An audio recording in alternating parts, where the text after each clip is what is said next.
Coming to you from his downtown Denver studio, here's the Backstage Jazz Radio Show with your host, Steve Roby. Joe Farnsworth is one of the most highly regarded jazz drummers today. He is known for his blazing speed, precision, and melodic playing. Today we'll discuss his music and upcoming shows at Dazzle on January 24th. Welcome to the show, Joe. Hey, buddy, how are you? Good. So glad you can make it and be part of the Backstage Jazz Show. That's awesome. Thanks for asking me. Joe, over the years, you've performed with many legends of jazz. Is there one concert or particular recording that stands out for you as the most memorable? Well, as I talk to you, I'm in my living room looking at these pictures on my wall of some of the guys that I played with. One of the first was Junior Cook, that used to play with Horace Silver and Freddie Hubbard. I met him in 1990, and he was one of our first real mentors in New York City. And he was one of the first guys, along with Leroy Williams and Bill Hartman, to kind of welcome us into the musical family, that it was okay and that you belonged. And because I never would have thought that growing up in South Hadley, Massachusetts. These guys are like legends, untouchable, unreachable. And then there's I'm looking at George Coleman, Benny Golson. One of my first big jobs was with Benny Golson at Sweet Basil. That was pretty memorable, especially. It was a whole week at Sweet Basil, Tuesday through Sunday. Wow. And the last set on Sunday night, kind of breathed a sigh of relief, thinking I made it through. And right before the set, the great Roy Haynes came in and knocked me for a loop. I'm like, oh man, what am I supposed to do for Roy Haynes, man? And he was wearing a cowboy hat. And looked like a $10,000 belt and sunglasses, and he was staring right at me. And yikes. Benny Golson opened up with, he said, we're going to play stablemates, and piano takes a solo, and then me and you will play duos. And he says, Joe, Roy Haynes is here. Play everything you know. I'm like, everything I know is from Roy Haynes. What am I going to do? So that was memorable. But I would also say I had a concert with McCoy Tyner July 4th at Central Park. And I'd been with McCoy before that for like a year, and then it'd been like 6 years since I saw him, and I was asked back to play with him. It was McCoy Tyner's group, Ron Carter's group, maybe it was Roy Haynes' group, and three legends. And it was pouring rain when we played. McCoy came out, and he was dealing with some illness, and the rain just stopped and the sun came out, and it was a really. I felt like I didn't feel like God was definitely there. And I was playing with Roy Haynes. McCoy Tyner, and my mom was there, and we were able to bring my littlest son there. Wow. That could have been the most memorable, I would say. Yeah. That was a July 4th, Central Park, McCoy Tyner.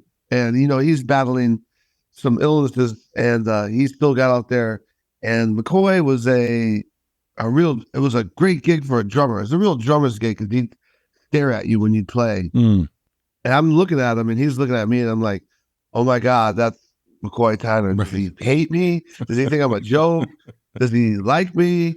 But I was in this band, and I couldn't believe I was playing with him. And that was the first time also, because he kept saying how happy it was. It was always we, it was always plural, nice. Us, the group. And people were there to see him, but his whole thing was us. It made him feel good to be with us, and it was the first time I've been taking so much from these musicians, creativity and inspiration. That was the first time it felt like I was me and Gerald Cannon, the bass player, and Sherman Irby, the alto player, were giving back to him and making him happy, because he was semi-sick. I couldn't believe that we were able to do that for him. So I would say that. Do you recall what year that was? I would say 2015, let's say. Yeah, well, fairly recent, yeah. So where are we at today with the musicians that you're playing with?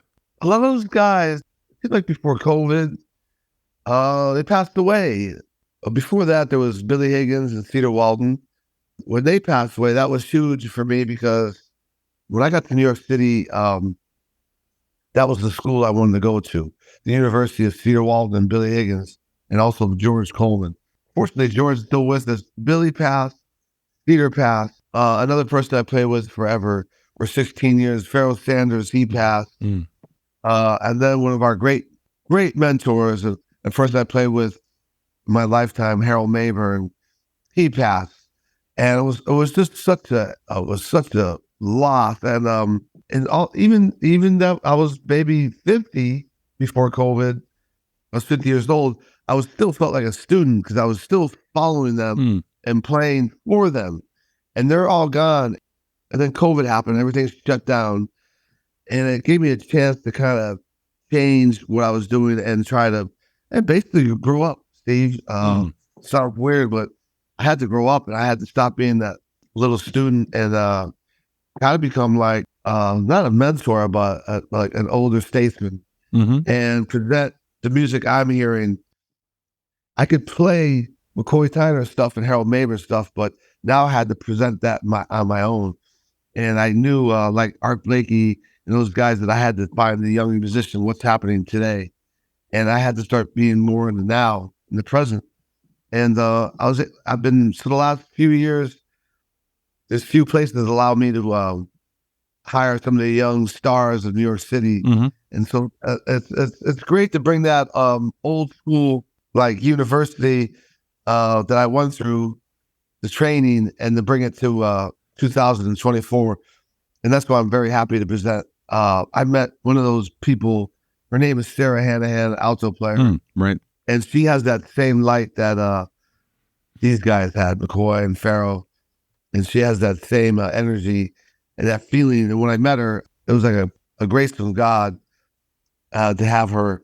And so so to be able to go to Dazzle, which I've been, but many years ago with, I think it was Harold Mabern and Eric Alexander a long time ago. So I haven't been there as a leader ever. So to be able to do that with all this inside me, and then with presenting some young talent. We also have this young piano player, Kalen Cardillo, who's he went to William Patterson, studied with Harold Mabern. So there's that connection, and be able to present him too. So I'm very excited about that. That's great. So you haven't seen the new venue that they have down by the Performance Center yet? I have not, no. Oh boy, you're in for a treat. That's great. It's a really nice place. The sound, they worked on the sound and the lighting, and it's a really comfortable place to see jazz. Oh, that's beautiful. Well, I'm very excited to bring all this history I have with these people like Benny Golson and McCoy Tyner, and to be able to use that and combine it with some young talent. And, like, well, I guess what we're talking about, like what we learned in the past to try to make it relevant today and to play today. Because I don't want to play things from the past. I mean, I could, but I got to play it like it's happening today. Right. And not like I'm a record that I learned from. Right. And that's very excited to come down there and do that. I'm very excited to be allowed to come down there and be asked to do that. Because to make that transition from a sideman, those guys that I wanted to play with are all gone. And so now I have to become a leader, which was never really what I set out to do, but out of necessity, you have to, because that's what they all did. They all became leaders in their own right. So I guess that's just a part of growing up. Sure. It's in your DNA now, right? Your musical DNA. Yeah, I guess so. Yeah. Hey, let's play some music now. You suggested a few tracks to discuss and share with our listeners. First one up is the title track from your current album called In What Direction Are You Headed? What can you tell us about the album and the track? I got a call to play with Kurt Rosenwinkel at the Village Vanguard 2 years ago. And believe it or not, I've heard of him, but I've never heard him play or met him. When I played with him that week and his music, it kind of blew my mind, and it broke down a lot of walls I had up on different types of music and styles. He took the blinders off my eyes and ears. That's what I was talking about, like doing new things and discovering new people and playing new ways. And so when I was making a record, I was thinking about, like, I needed to come up with something of my own. And I kept coming up with this tune. I was thinking I was writing a tune, but it was actually a tune that Harold Mabern wrote and called Which Direction You Headed. That was a title that he wrote, and it was on Lee Morgan's Last Sessions record. When he'd ask Elvin Jones a question, Elvin Jones would answer Harold's question with a question. So one day, Harold asked Elvin, hey, do you want to ride home? And Harold said, well, which direction you headed in? And so that he wrote a tune based on that. And right before Harold died, we were playing at the Vanguard, and this local jazz writer, Russ Musto, he said, Harold, man, that was my theme song in the early 70s. Yeah. Can you play it? And I'd been playing with Harold for 20 years, and we never played it. So we played it that week. And then he passed away a couple months later. That was the perfect centerpiece for my life, really, is like what direction you headed. And with Harold pushing me to move forward. So that's basically it. Yeah. Okay, well, let's give it a listen now. This is In What Direction Are You Headed? And this is Joe Farnsworth on Backstage Jazz.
You're listening to Backstage Jazz, and my guest today is drummer Joe Farnsworth. Joe, the next track we're going to hear is called Darn That Dream from the album Time to Swing. What would you like to share about this track with our listeners?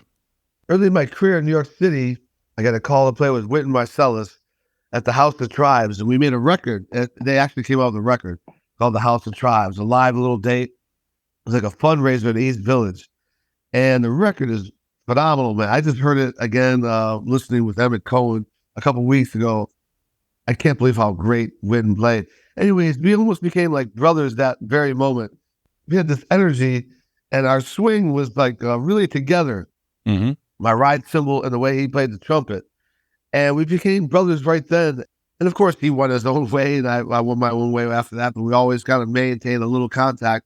I knew one day I wanted to make a record with him. It was like maybe I made a couple records in Japan. I made one for the Crisscross album label with Cedar Walton as the leader, but I never made one for an American label. Wynton asked me to play on this soundtrack of a movie called Motherless Brooklyn. And it was with Alex Baldwin. And so we're in this, I'm in that movie. It seemed like that was the timing was right to ask him to make a record.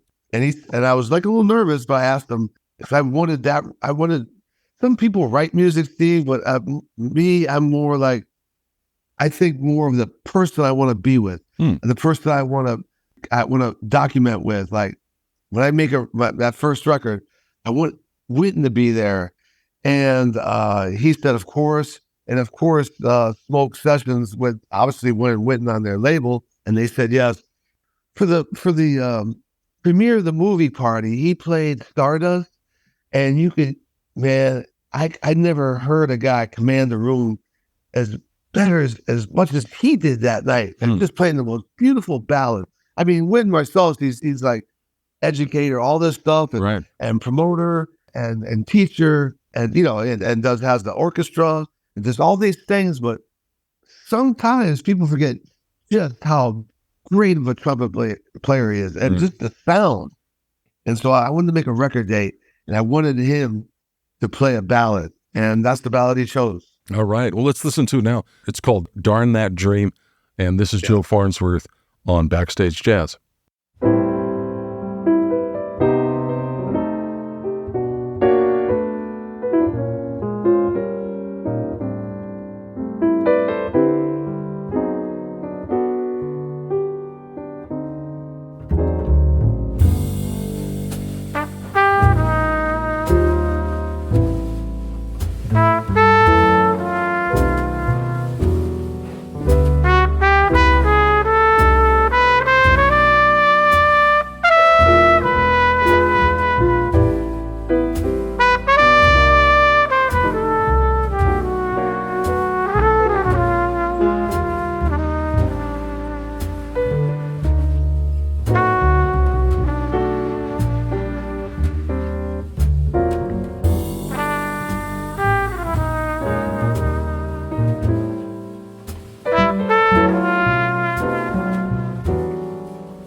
This is Backstage Jazz, and my very special guest today is the legendary drummer Joe Farnsworth. Joe, you've got a concert coming up at Dazzle in downtown Denver. Let's talk about it. It happens on January 24th. You'll be joined by the Time to Swing Quartet featuring Sarah Hanahan. Tell our listeners, what can they look forward to when they come down to see one of these shows?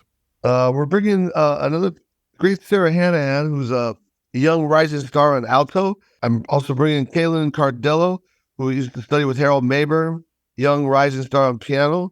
And we're using a local bass player there named Hunter Roberts. We're going to be playing songs that made an impact on my life and our lives in the group. Some by John Coltrane, some by Jack McLean, Nice. some by Pharoah Sanders. It's going to be a lot of energy, and there's going to be a lot of blues. It's going to be we're just going to play a lot of feeling, like no music stands, no chart, things that are playing from your heart. I like it. Like I used to play a lot like that, and it seemed like it's kind of gotten away from that, where everyone's playing. I mean, original music's great, but then people are looking in the stands, and it's a little tedious sometimes. So this is going to be like Pharoah Sanders style, straight from the soul, and play your heart out until you can't play anymore. So that's really what we're doing. Oh, man, I can't wait. That sounds like quite a show. Yeah. Actually, there's going to be two shows. Let me remind our listeners, Joe Farnsworth and the Time to Swing Quartet featuring Sarah Hanahan will play two shows at Dazzle on Wednesday, January 24th. The first is at 6:30 p.m., and there's a 9 p.m. show as well. You can get tickets and more info at dazzledenver.com. Joe, it's been a pleasure speaking with you today, and thanks for being on Backstage Jazz. Well, thank you for having me. It's been a big pleasure for me. If you're enjoying the Backstage Jazz Show, we'd love for you to like, subscribe, and leave a review on Apple Podcasts. And now, back to the show. The Backstage Jazz Show was recorded at Little Raven Studios in downtown Denver, and our producer was Craig Stevens. You can find Backstage Jazz wherever you listen to podcasts. Be sure to stop by our website, backstage-jazz.com, where all past and current episodes have been archived. If you'd like to be a guest on the show, you can email us at backstagejazz@fastmail.com. This is Steve Roby. Thanks for listening, and we'll see you next time on Backstage Jazz. You've been listening to the Backstage Jazz Show. Join us next time for more great jazz and interviews with your favorite musicians.